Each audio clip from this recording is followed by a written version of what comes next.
Hey girls, as it's been requested, here's how I achieve a smooth and clean shave on my feminine areas and how to avoid those bumps and marks in your bikini area. So the first step to shaving anywhere is always going to be to exfoliate, and I treat this area the same way I do with the rest of my body. Using my exfoliating gloves and an unscented liquid body wash, I'm going to go really gently in circular motions. This is to not only get off any dead skin to make sure you're getting a clean shave, but also to soften the skin and the hair follicles so you don't have to be too aggressive. Next, when that's all rinsed off, it's time to start shaving. Now the next step is going to be very dependent on how long your hair is at the time of you shaving. If you like to wait some time in between shaves and your hair has grown a little long, definitely make sure to go in first with a scissor just to cut down the length of that hair. This will save you so much time later because you're going to avoid getting long hairs trapped inside of your razor, and it's going to be easier to see your skin underneath your hair, which is going to prevent cuts, irritation, bumps, things like that. Now after you've done that, if you needed to, it's time to rinse that off and go back in with the same sensitive skin body wash. I like to put a pretty generous layer only because the skin is really sensitive and you want to make sure that the razor has something to slip on. I love using ivory soap specifically because it's a very silky formula. Now I go in first with a straight blade. This might be the same blades as some people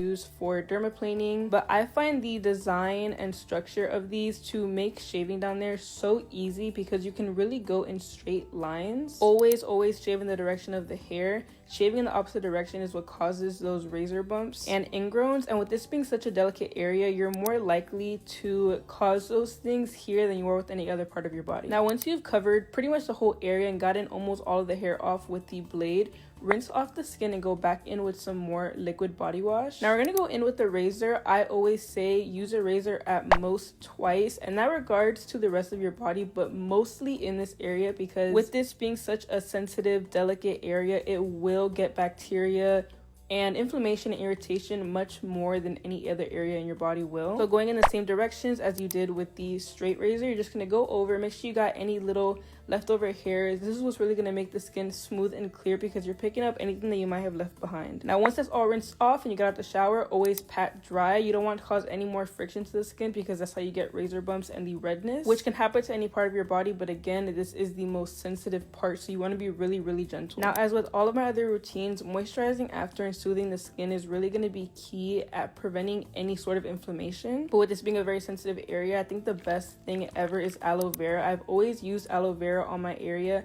after shaving. Initially, it's really going to cool the area down too, but it's also going to keep it moisturized and clean. And I do like to be in just my robe for a little bit after shaving. Don't put anything super tight on. You don't want to suffocate those pores right after shaving. They definitely need to breathe. But that's pretty much everything that I do for shaving my bikini area. I also do have videos up on my regular shaving routine for the rest of my body, as well as aftercare for the rest of my body when it comes to shaving. But as always, feel free to comment any questions or tips down below and let me know anything else you want to see from me.